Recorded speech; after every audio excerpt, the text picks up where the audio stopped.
Alors maintenant, prochain panel. Alors, c'est tirer des revenus, des crédits compensatoires. J'aimerais remercier le commanditaire Nutrien et le modératrice, pardon, Michelle Nutting. Michelle, si vous êtes là, je vous cède la parole. Oui, j'y suis, Marie. Merci beaucoup. Bon, ça, vous m'entendez bien? Parfait. Alors, bonjour, bon après-midi à tout le monde, à tous ceux qui sont là avec nous pour cette discussion. J'aimerais vous remercier de votre intérêt à ce sujet. Je m'appelle Michelle Nutting et je suis la directrice mondiale pour agriculture et durabilité avec Nutrien. Je suis ici virtuellement de Calgary, Alberta, et nous sommes dans le territoire traité, territoire des Métis. J'aimerais remercier la FCA de donner l'occasion à Nutrien d'être modérateur pour ce panel. Le format de cette session sera, il y aura des petites présentations de moi-même et des trois panélistes, et je vais les présenter bientôt. Chacun d'entre nous vont parler de plusieurs choses sur les changements des revenus des crédits compensatoires. Nous allons parler des protocoles du Canada qui seront élaborés, des systèmes et les défis pour l'échange des crédits et les leçons tirées des autres régions. Et nous allons aussi parler de ces protocoles et comment ces protocoles peuvent améliorer la durabilité au long terme du Canada tout en récompensant les producteurs. Alors, maintenant, nous allons commencer. Nous avons les trois panélistes avec nous aujourd'hui. Premièrement, Judy Meltzer, conseillère principale auprès de la sous-ministre de Environnement et Changement climatique Canada. Judy va présenter sur le protocole de crédit compensatoire au Canada, le contexte pour un marché réglementé et un processus pour que le secteur agriculteur puisse être impliqué dans le processus. Ensuite, on a Graham Gilchrist, le PDG de Biological Carbon Canada. Graham va discuter de crédit compensatoire et comment cela pourrait avoir l'air au Canada et les défis et les opportunités vus dans les autres régions. Et troisième panéliste aujourd'hui, c'est Karn Manhas, fondateur et PDG de Terramera. Karn va présenter sur le projet de Terramera les engagements pour mesurer le carbone dans les sols et comment le carbone peut être utilisé pour les producteurs pour vérifier la réduction des émissions de carbone. Alors, nous allons utiliser la boîte de chat pour les questions et cette boîte sera ouverte après la présentation une fois que nous avons terminé avec les présentations. Maintenant, je vais prendre quelques minutes, maintenant, au début. Alors, si on peut mettre mes diapos à l'écran. J'aimerais d'abord parler de la voix de Nutrien dans cet espace de carbone. Alors, merci beaucoup d'avoir mis mes diapos là à l'écran. Parlons un petit peu de notre parcours en tant qu'entreprise. Alors, on est dans cet espace de l'élaboration. On a un projet pilote que nous avons commencé au Canada et aux États-Unis. Nous allons travailler de pair avec les producteurs pour mieux comprendre et pour élaborer des occasions de marché d'échange de carbone. Prochaine diapo, s'il vous plaît. Ici, alors j'aimerais aborder, quel est le programme de Nutrien? Pour nous, on prévoit de bâtir sur des protocoles actuels. Et ça sera le protocole de réduction d'émissions nitrides. Et nous allons travailler avec les groupes pour peaufiner et concevoir ces protocoles pour le secteur agricole. Au sein de l'entreprise ou de l'organisation, nous avons organisé des étapes qui vont aider à cette opportunité et à des résultats dans l'industrie. Il faut commencer avec une bonne relation de confiance que les opérations de détail Nutrien a déjà avec les producteurs. Tout commence avec la planification. Planification de comment nous allons gérer le terrain. Il faut s'assurer qu'on a un bon retour sur l'investissement et il faut bien comprendre comment nous allons participer à un marché de carbone. Deuxième étape, c'est de bien comprendre quelles sont les recettes des producteurs pour qu'ils puissent participer à ce marché de carbone.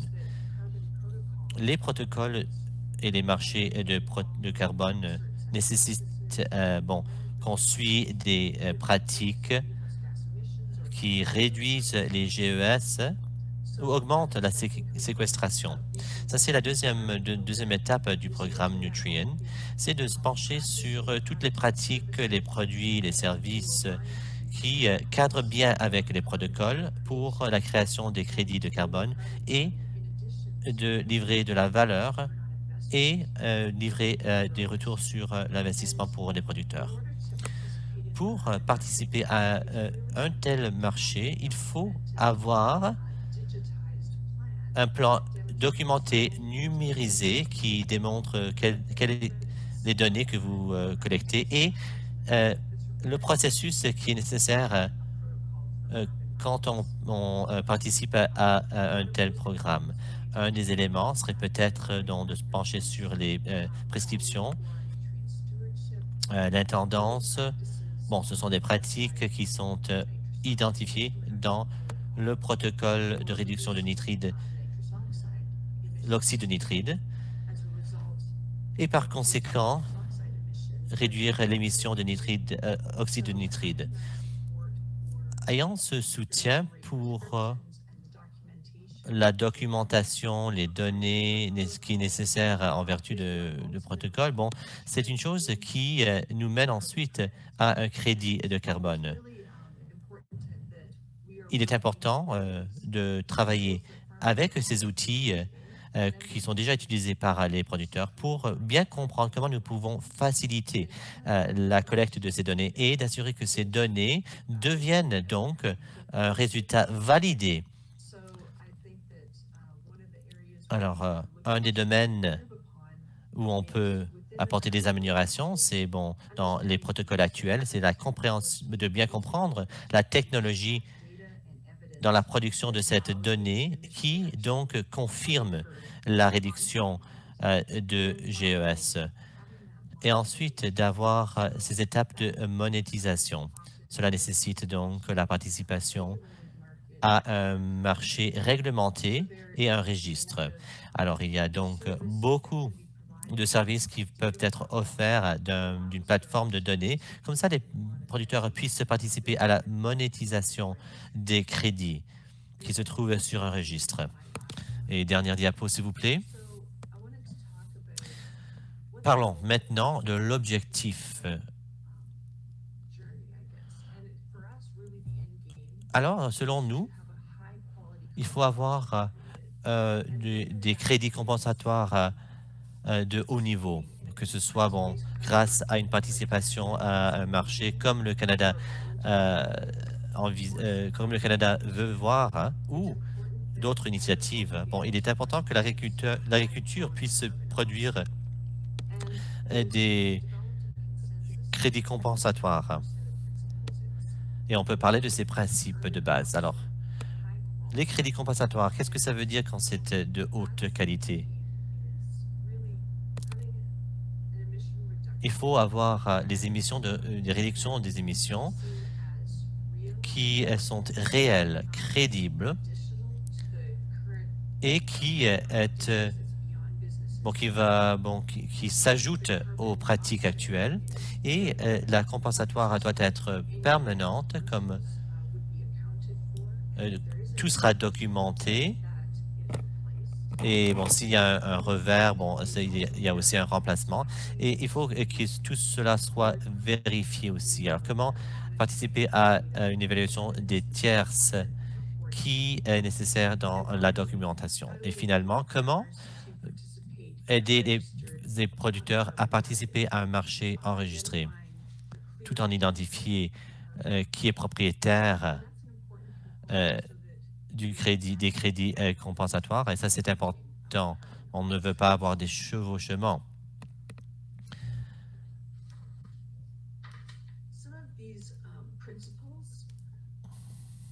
Ces Certains précis constituent des défis dans l'agriculture. Je vais en parler un peu. Le premier principe de la compensation carbone exige un calcul fondé sur une méthode de quantification conservatrice et qui fait l'objet d'un examen de la part des pairs. Et dans l'agriculture, il faut considérer les nouvelles technologies et la science qui peut prouver qu'il y a eu des réductions dans l'utilisation du carbone. On doit s'occuper de ces lacunes scientifiques pour avoir des méthodes sensibles aux nouvelles pratiques ou aux produits novateurs que les producteurs vont utiliser. On doit reconnaître cette lacune qui crée des incertitudes et qu'il va falloir faire face à ces incertitudes.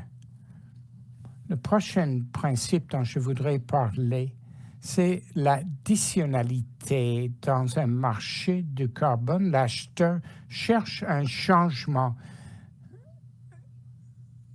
une action qui aurait augmenté la séquestration ou qui aurait réduit les émissions de gaz à effet de serre.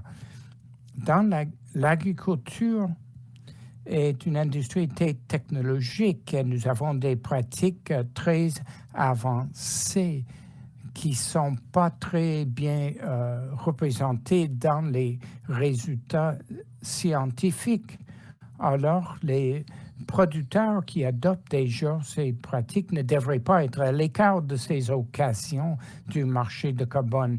Et on pourrait en parler un peu aujourd'hui.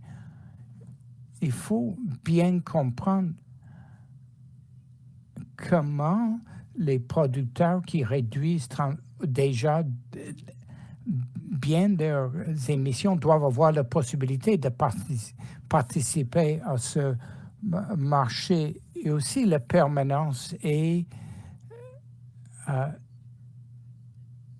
on doit reconnaître que les décisions prises par les producteurs peuvent être annuelles et que la réduction permanente doit être considérée dans le contexte commercial et comment on peut établir des pratiques d'une année à l'autre.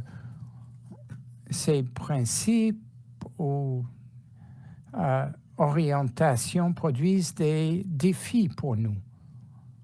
Il y a une vraie charge des données pour valider les actions prises à la ferme et le coût très élevé des mécanismes de mesure pour les systèmes biologiques.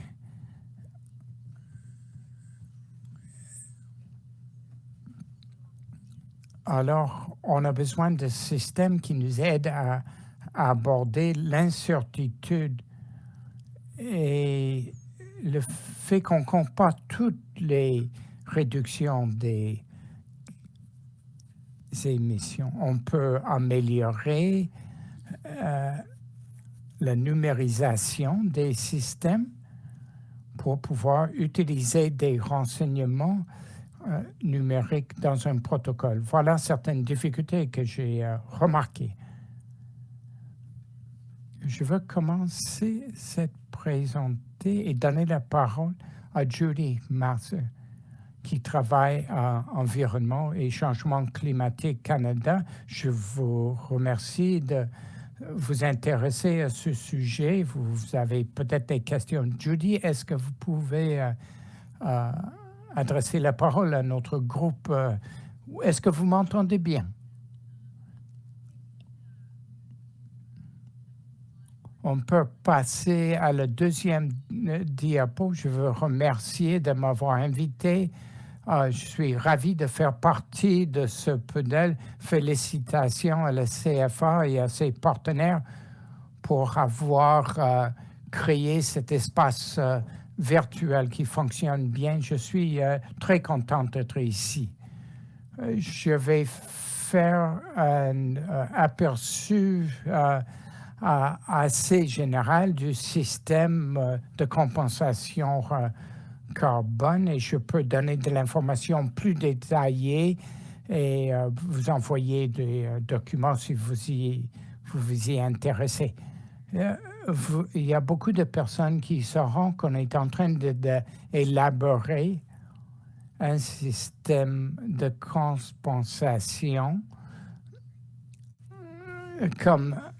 et ça fera partie du plan qui a été publié en 2020. Il y a toutes sortes d'incitatifs qui font partie du plan, mais d'abord, je voudrais reconnaître que nous reconnaissons très bien que le rôle important que jouent les fermes dans la conservation, l'adoption des nouvelles technologies. On reconnaît qu'il y a des occasions croissantes dans ce domaine.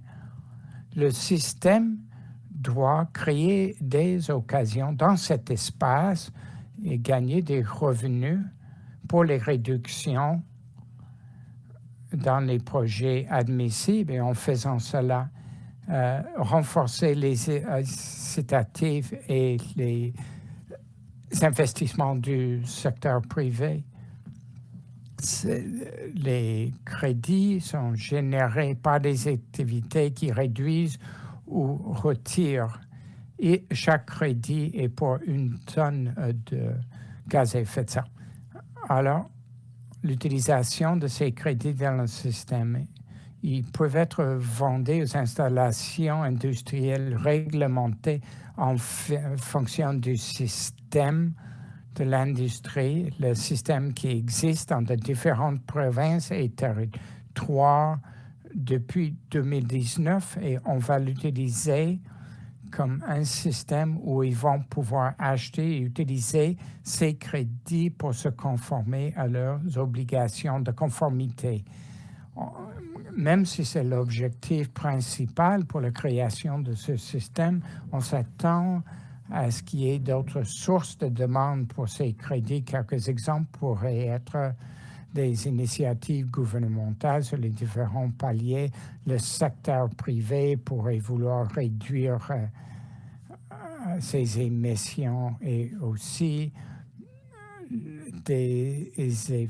on s'attend à ce que les demandes aillent au-delà du système pour l'industrie. Est-ce qu'on peut passer à la prochaine diapo?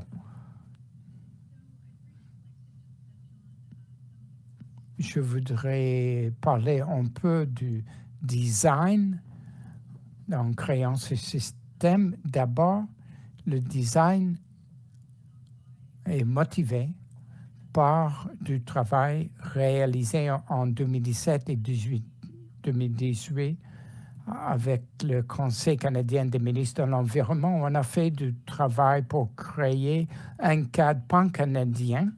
C'est du travail du gouvernement, des gouvernements FPT pour les pratiques exemplaires pour la conception de systèmes de compensation. Pour aider à établir le système à l'échelle fédérale, on avait présenté 2 documents avec les caractéristiques qu'on considérait d'abord en 2019. La dernière fois était en juillet 2020. On a reçu beaucoup de commentaires sur certaines caractéristiques clés qu'on était en train de considérer. Je dois dire qu'on est en train d'élaborer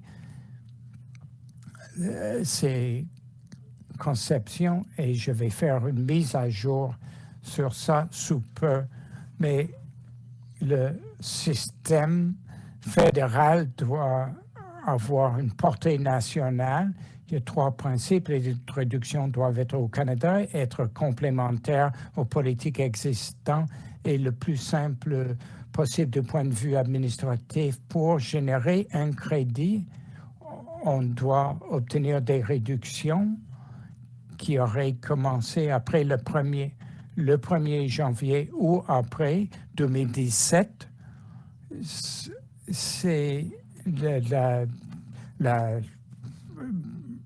référence de base. On doit pouvoir quantifier ces réductions. Un protocole fédéral reconnu doit pouvoir les justifier. Et comme j'ai dit dans l'introduction, ces protocoles sont les recettes qui établissent une approche de réduction pour des projets précis. Les réductions ou retraits doivent être plus que ce qu'on aurait eu si on n'avait pas un système. On doit pouvoir vérifier et confirmer par un tiers ces réductions. Et un projet ne peut pas générer des crédits dans plusieurs systèmes pour la même réduction. C'est pour empêcher le cumul dans plusieurs systèmes. Et les réductions ou la séquestration doivent être durables dans le temps. Ces éléments sont courants dans la plupart des systèmes de compensation. Comme dans le système que nous préparons à l'échelle fédérale, ces crédits sont utilisés au lieu des réductions en fonction du système d'établissement des prix fédéraux. Alors, ça doit être des crédits robustes et rigoureux. Ce sont des éléments de design pour la plupart des systèmes de ce genre. Alors, la prochaine diapo. Pour ce qui est de l'élaboration des protocoles, les protocoles fédéraux doivent avoir une process conforme pour certaines sortes de projets. Nous allons élaborer tout ça de façon suivie. C'est un processus qui continue et nous avons déjà indiqué lesquels nous pensons élaborer en premier. Une priorité est le protocole pour le carbone enrichi dans le sol. Nous sommes dans les premières étapes. Ça va être pour les activités qui réduisent le carbone ou pour la séquestration. Les conditions vont être élaborées plus tard, mais on s'attend à ce que les activités aillent au-delà des activités communes et qui ne seraient pas exigées par la loi, qui ne seraient pas couvertes par l'établissement des prix pour le carbone et qui commencerait après le 1er janvier 2017. On se rend compte qu'il y a beaucoup de possibilités d'établir d'autres protocoles et un des prochains projets qu'on considère, c'est pour le bétail et les aliments animaux. Et nous allons considérer d'autres projets quand nous allons avoir des données sur ce sujet. Ça pourrait comprendre, par exemple, des émissions réduites d'oxyde nitreux, des engrais et la gestion du bétail.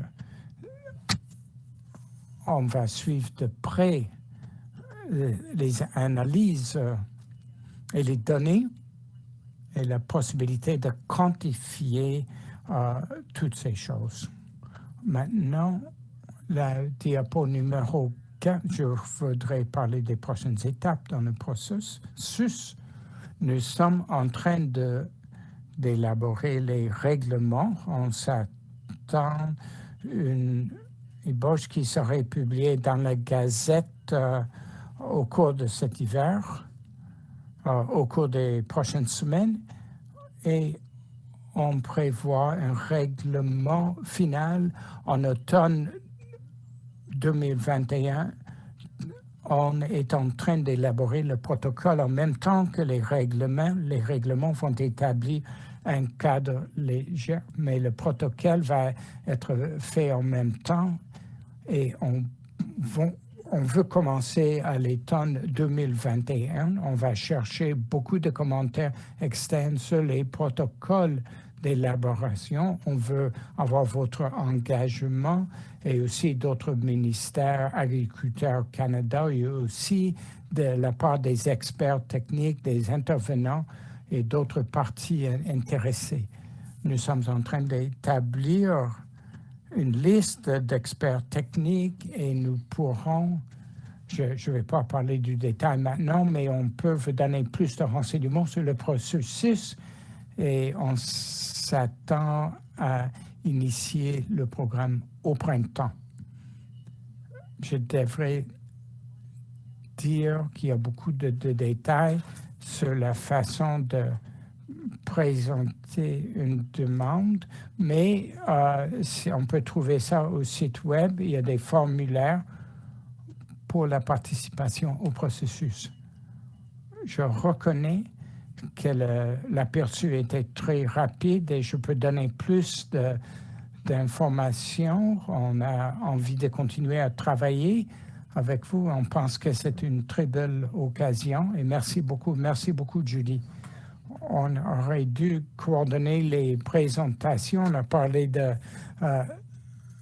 choses semblables, mais avec des perspectives différentes. J'espère que les gens préparent leurs questions. Et maintenant, je voudrais donner la parole à Graham Cook. Est-ce que Graham, vous pouvez nous parler de l'agro-entreprise canadienne et les émissions de gaz à effet de serre? Je parle d'Edmonton, des terres du traité 30. On envoie des compensations en Alberta depuis 2007. On est près de 17 millions de tonnes entre les fermes et les émetteurs finaux.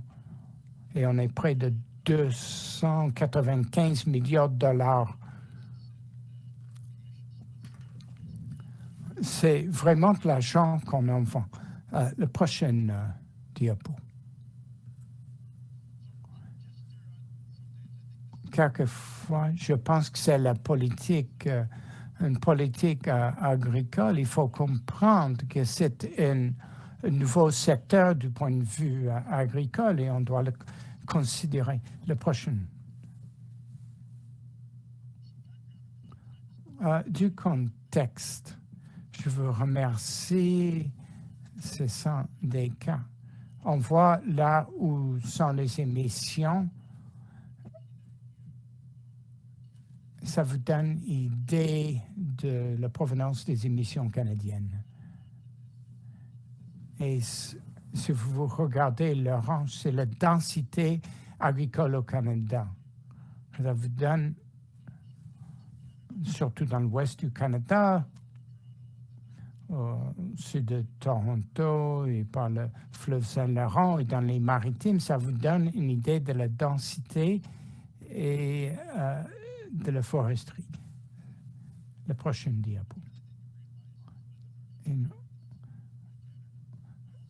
Nous avons aussi des changements dans les matières biologiques, organiques, mais il y a des parties du Canada où on a vu des augmentations dans les montées. Il y a d'autres personnes où il y a des diminutions.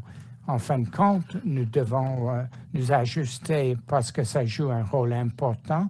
Et vous allez voir dans la prochaine diapositive, un seul en santé a un effet sur vos profits, sur vos ventes.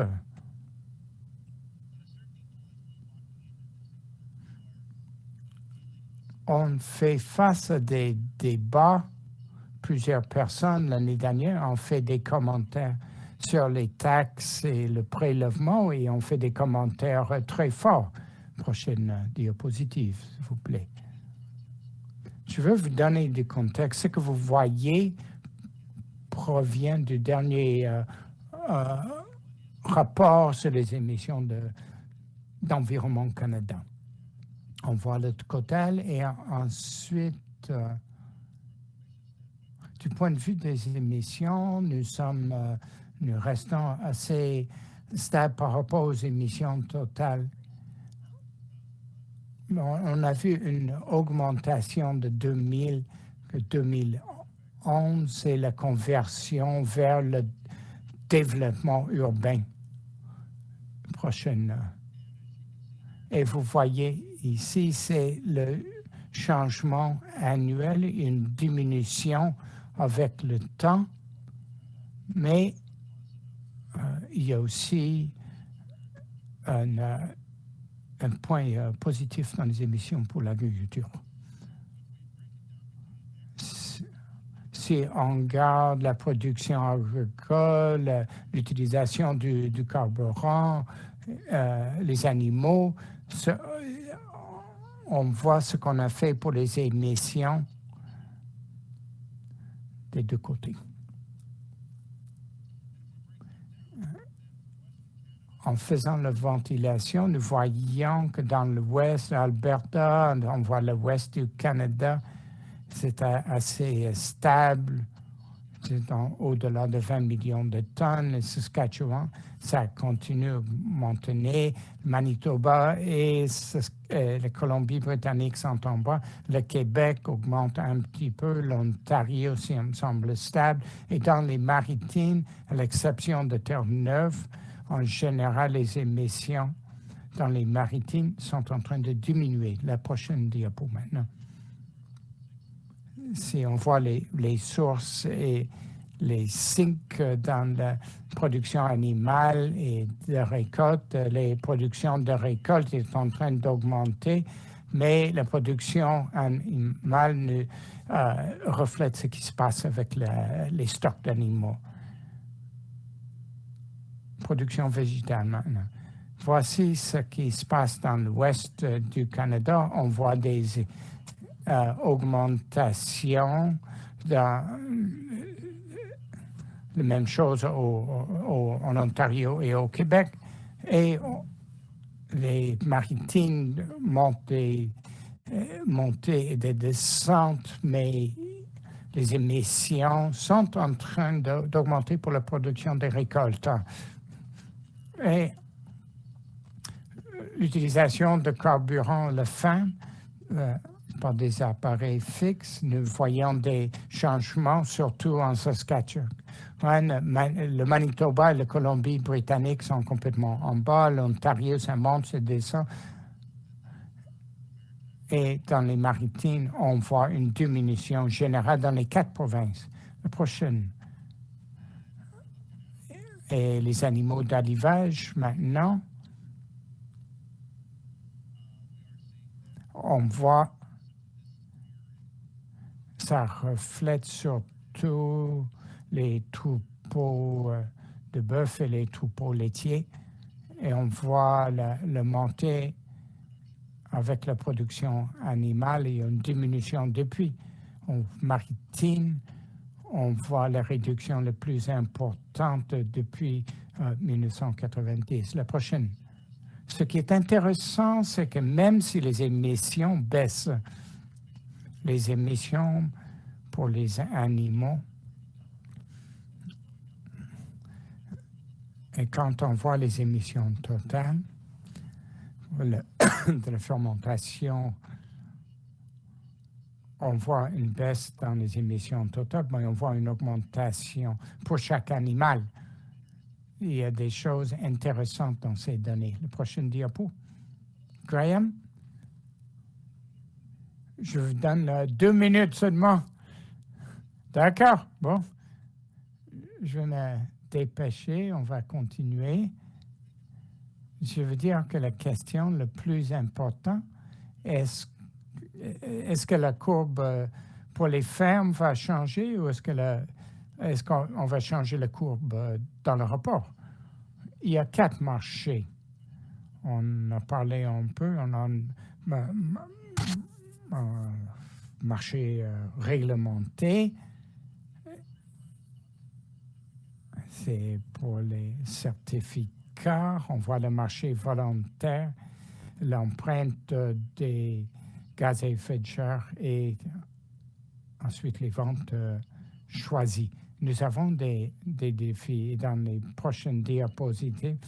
Dans les lectures scientifiques, on doit regarder les résultats par rapport à l'administration et l'environnement. Et Michel a parlé de l'incertitude et de la question de la précision. Ce qui se passe, c'est que ces 4 marchés ont besoin de réglementation. Ça n'existe pas dans le cadre actuel. C'est parce que le prix doit absorber l'incertitude s'il n'y a pas de règles. On a besoin des protocoles. C'est là où la science, la technologie se rassemblent pour obtenir un résultat qui explique ce qu'on va garantir avec le certificat, peu importe le marché dans lequel vous travaillez. Et dernièrement, on doit faire face aux coupes. Ça veut dire qu'au lieu d'absorber des problèmes de gestion, on doit s'occuper plutôt de la pénalisation des gens qui sont responsables de ces erreurs. La prochaine, j'ai parlé de ces occasions dans les différents secteurs, mais voici la ferme en 2019. Vous voyez que les carburants, ça fait partie des coûts. Et c'est important. On a fait le travail pour Industrie Développement Canada et on pense qu'il y a encore 194 millions de tonnes qu'on peut générer avec le modèle actuel de prix.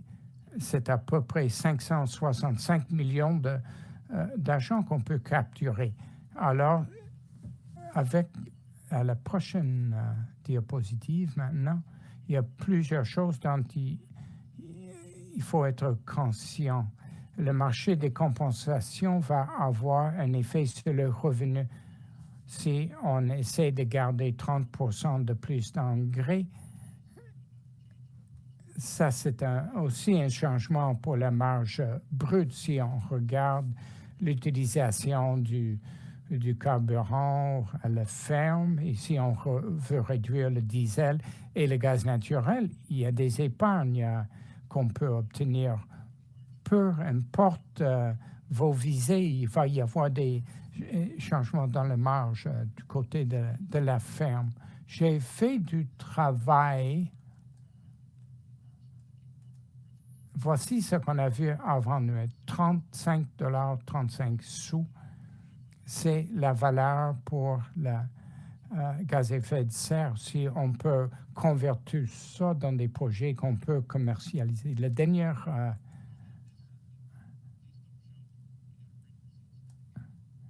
il faut présenter des recettes. Je vous remercie beaucoup et merci, Graham. Je vous remercie de cette analyse en profondeur. Il y a des chiffres très clairs. On aurait pu passer une demi-heure seulement avec vos diapositives. J'espère que ça va animer le public à poser de très bonnes questions. Et je veux donner la parole à Kan Mehoz. Il est PDG et fondateur de Terramera et je voudrais bien connaître les perspectives sur la génération des crédits pour l'agriculture. Oui, c'est à vous.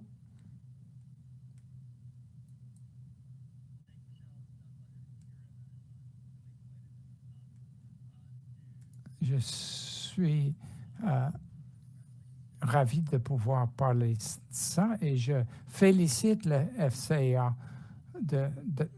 pour avoir présenté ce sujet. C'est un enjeu principal qui va évoluer pour appuyer l'agriculture canadienne.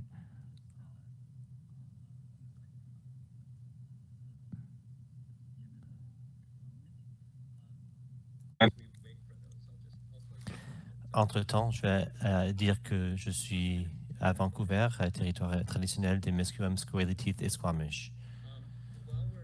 En attendant, Je vais vous donner un contexte, bon, un peu de mon historique. Bon, j'ai des études dans la biologie, la loi gouvernementale.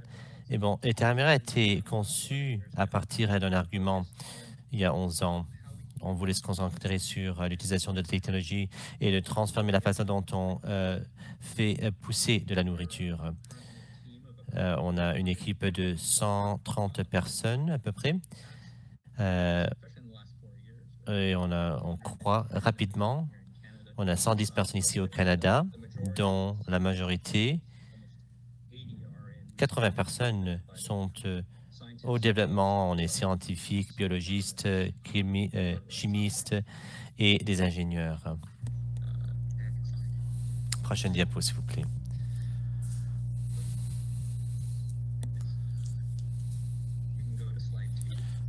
Deuxième diapo, s'il vous plaît, si on peut passer là. Alors, l'entreprise a 250 brevets et on est dans cette industrie d'agriculture pour la nourriture propre et pour répondre à la question clé. On peut rester ici à l'écran.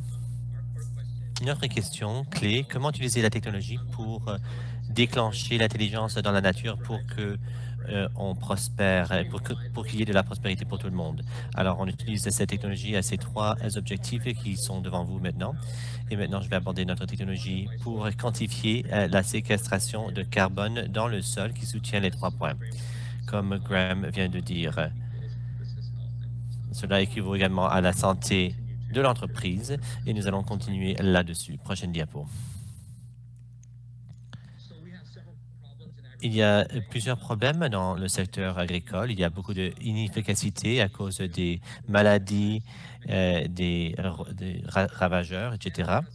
Mais le Canada a un secteur incroyable et nous pouvons améliorer avec la technologie et avec plus d'efficacité. Surtout si on se penche sur les Pays-Bas, on voit des bons exemples et on peut faire même mieux que ce pays. Prochaine diapo. La rentabilité est une inquiétude importante, même avant la COVID. Les producteurs au Canada ont vu une perte de salaire depuis 2017. C'est un problème qui n'est pas accentué assez. Alors, il y a des occasions néanmoins dans l'agriculture. Souvent, l'agriculture se concentre est vu comme un contributeur au GES. Mais l'agriculture peut être une partie de la solution vis-à-vis du climat pour tirer profit des terrains et des sols pour la séquestration. L'agriculture est un puits naturel. La technologie de prendre, cela s'appelle la photosynthèse.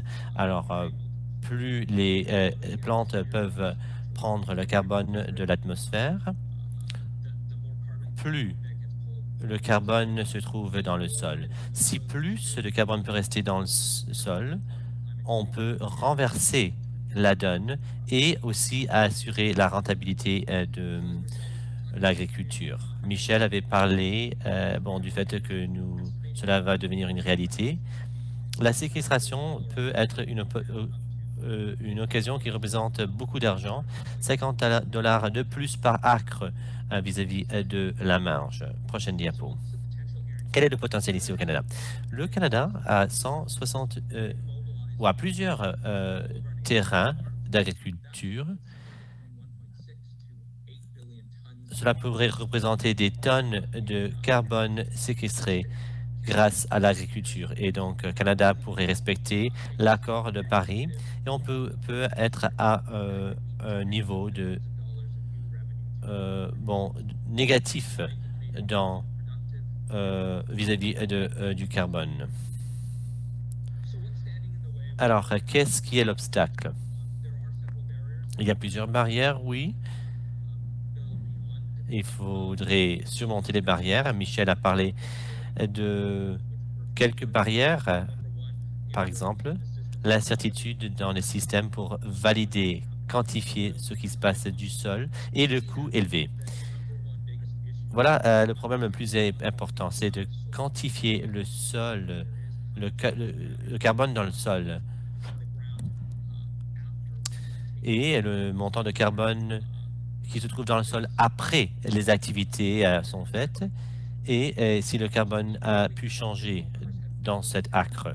Même si on avait des meilleurs soutiens pour les producteurs, nous ne savons pas le montant de carbone. Il y a beaucoup d'incertitudes vis-à-vis des activités et du carbone. Alors, de faire des mesurements physiques, bon, c'est trop cher et les modèles qui sont utilisés sont vus comme pas précis. Alors voilà où on arrive avec Terramera. On veut vérifier les intrants, les molécules contenant de protéines et de sucre dans les plantes sans faisant preuve de destruction d'échantillons. On utilise l'intelligence artificielle aussi et cela se fait pour mieux comprendre ce qui se passe sous le sol pour bien quantifier le carbone dans le sol. Nous avons élaboré une technologie qui peut facilement quantifier le carbone dans le sol et nous allons travailler avec les producteurs sur cela. Et notre objectif est de réduire le prix. Maintenant, le coût de cette vérification est très cher et vous le savez certainement, bon, ça a coûté des milliers de dollars, mais nous voulons réduire cette quantification à moins de 5 dollars par acre.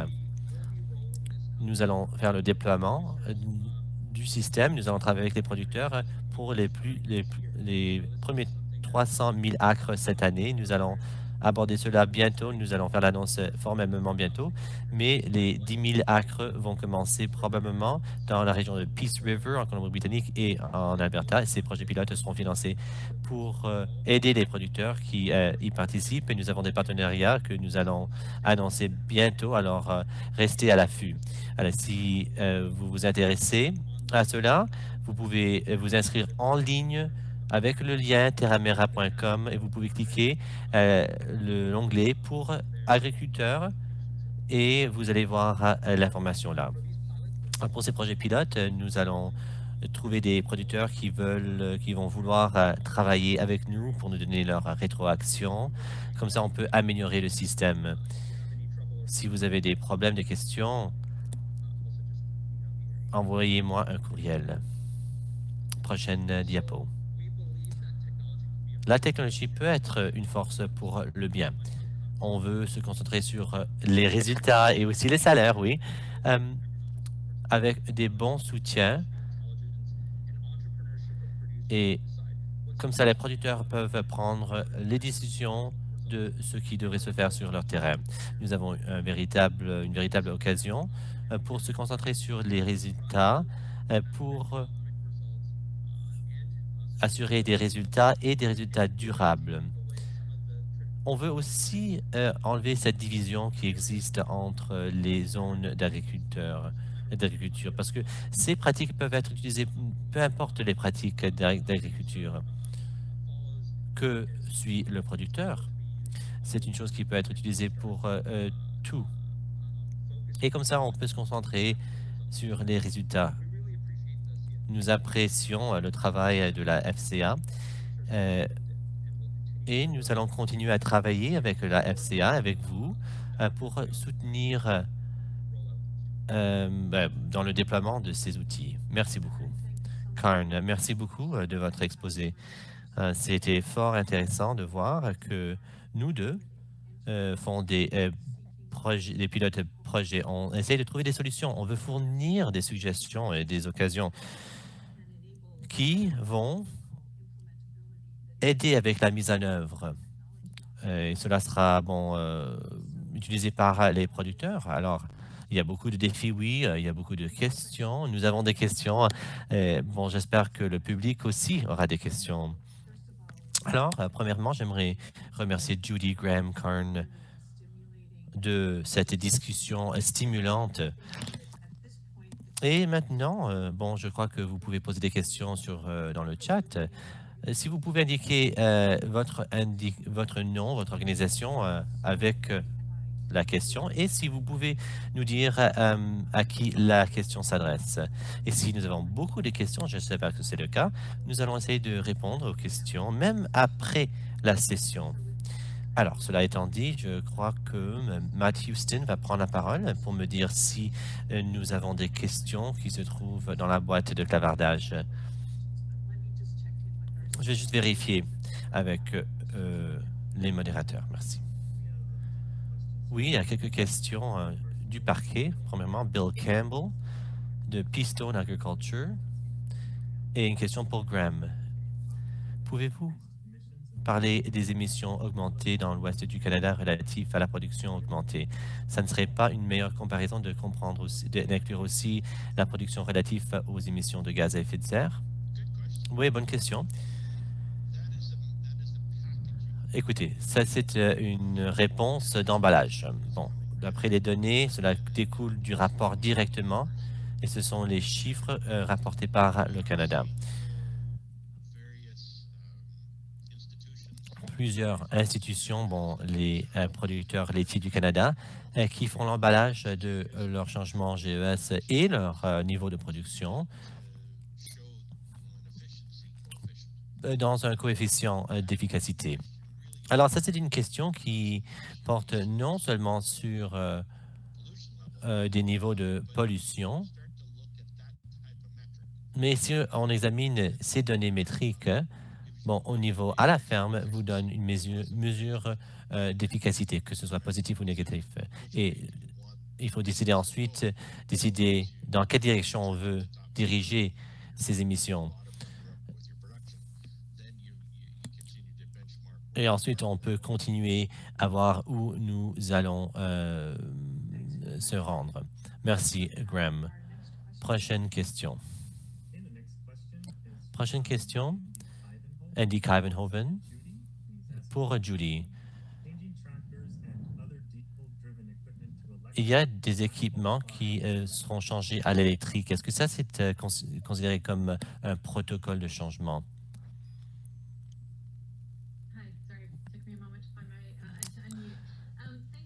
Merci pour la question.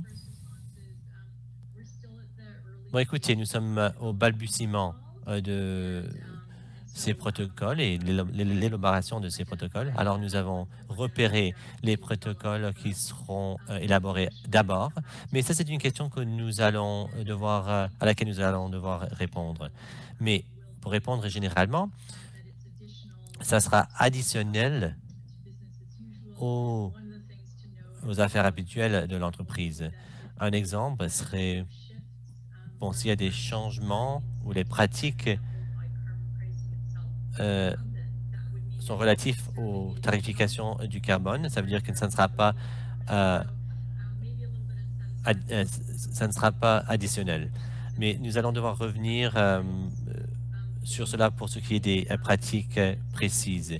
Quand c'est un changement, on s'éloigne du carburant. Habituellement, ce sont des pratiques qui sont couvertes par la tarification, mais cela peut varier dans le secteur agricole en fonction des systèmes qui sont en place au pays. Alors, nous allons vous revenir là-dessus, mais j'apprécie votre question. Merci, Julie. Prochaine question.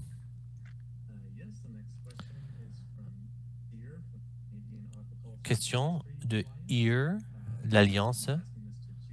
Une question pour Judy. Le programme compensatoire comprend l'expertise du secteur des fruits de mer. L'interprète signale, est désolé qu'il y a eu des coupures de son dans la question. Merci pour la question. Bon, encore une fois, on s'attend à élaborer une équipe d'expertise pour chaque projet, chaque activité et pour chaque protocole. Alors, nous espérons avoir des expertises et des idées de la part des experts. Je vous encourage à tous ceux qui s'intéressent à jeter un coup d'œil à la demande et cela vous donne plus de détails sur qui sera là comme expert. Mais nous espérons avoir plusieurs spécialistes. Nous sommes un petit peu, on était au tout début là, alors je ne peux pas répondre directement, mais on aura des experts qui vont nous conseiller là-dessus. Merci, Julie. Prochaine question. Question de Ron Maynard de la Fédération de l'agriculture. Comment est-ce que le programme fédéral pourrait jumeler avec le programme actuel de crédit compensatoire? Est-ce que vous pouvez répéter la question, s'il vous plaît? Comment est-ce que le programme fédéral pourrait être jumelé ou cadré avec le programme qui existe actuellement en Alberta? Les protocoles en Alberta seront terminés à la fin de 2021. Alors, les deux sont conçus de la même façon, utiliser les principes de ISO. Alors, dans l'élaboration de n'importe quel protocole en vertu de ces systèmes, et bon, en théorie, comme Julie a dit, ça sera fait entre, bon, ça serait la même chose pour un producteur à l'île du Prince-Édouard et un émetteur ailleurs au pays. Mais pour répondre à la question, que ce soit basé dans la province ou non, ces protocoles doivent passer par le processus d'approbation. Comme ça, on peut faire une transaction des principes. Est-ce que je peux rajouter un petit peu là-dessus? C'est une bonne question et oui, vous avez raison. Du point de vue fédéral, avant d'avoir commencé avec ce système, on voulait bien reconnaître les crédits compensatoires qui existaient déjà dans les systèmes actuels. On sait qu'en Alberta, au Québec, en Colombie-Britannique, bon, on travaille depuis longtemps dans ce domaine. Alors, en vertu du système de tarification, oui, on peut utiliser les crédits admissibles qui sont identifiés dans les systèmes provinciaux. Et bon, il y aura une liste certainement pour ce qui est de la conformité. Et pour répondre à la question directement, comment est-ce que le système fédéral pourrait cadrer avec l'industrie actuelle? Bon, au Manitoba et en Saskatchewan, à l'île du Prince-Édouard et en Ontario, au Nouveau-Brunswick, au Nunavut, au Yukon, l'établissement peut acheter un crédit fédéral, peu importe où ça provient. Alors, le système fédéral est national dans sa portée. Alors, écoutez, je peux vous fournir des suivis là-dessus si vous voulez. Merci, Julie. Je sais que nous avons encore 2 minutes pour des questions et je vais voir si on a encore des questions sur le parquet. Bon, écoutez, je sais que j'ai plein de questions au cas où, hein, mais passons au parquet pour voir s'il y a des questions. Oui, des questions. Chris Vanden Heuvel pour Carn. Vous avez dit que les producteurs devraient être compensés, peu importe les pratiques biologiques ou conventionnelles. Le problème, comment est-ce que le gouvernement peut reconnaître cette technologie biotechnologique quand le public croit le contraire? Merci pour la question, Chris. Pendant longtemps, on voulait passer de résultats. Bon, il faut dire qu'on n'a pas pu faire cela avec la technologie qui existait. Ce qui a été utilisé, bon, c'est ces croyances sur une pratique et qu'est-ce qu'elle fait au sol. Mais ce que nous devons faire, c'est d'utiliser des données pour voir ce qui se passe actuellement. Par exemple, GMO, l'OGM peut être utilisé pour les récoltes qui tirent plus de carbone de l'atmosphère. Il faudrait examiner cela. Si on peut montrer cela avec les données, qu'il y a une augmentation de carbone qui est séquestrée dans le sol, et donc on aura un argument beaucoup plus fort pour montrer que c'est une chose qui devrait être compensée. Bon, il faut se baser sur les résultats. Il faut pouvoir avoir la technologie qui nous montre ces données. Comme ça, on prend des décisions qui se basent sur les résultats. Et la compensation devrait également être basée sur les résultats. Merci, Karn. Merci. J'apprécie sa dernière question sur la technologie et ces protocoles qui seront inclusifs avec la technologie. Écoutez, ça va être un défi, ça, parce qu'il faut avoir la science. Et Judy, votre emploi, bon, votre travail ne fait pas l'envie du monde parce qu'il y a beaucoup de spécialistes qui vont pouvoir participer à vos comités pour élaborer le système. Et bon, il y a beaucoup de questions, beaucoup de défis. Je veux reconnaître l'expertise de chaque membre, chaque conférencier. Merci beaucoup de vos contributions.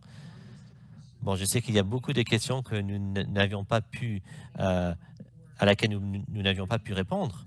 Merci beaucoup néanmoins de ceux qui ont posé des questions.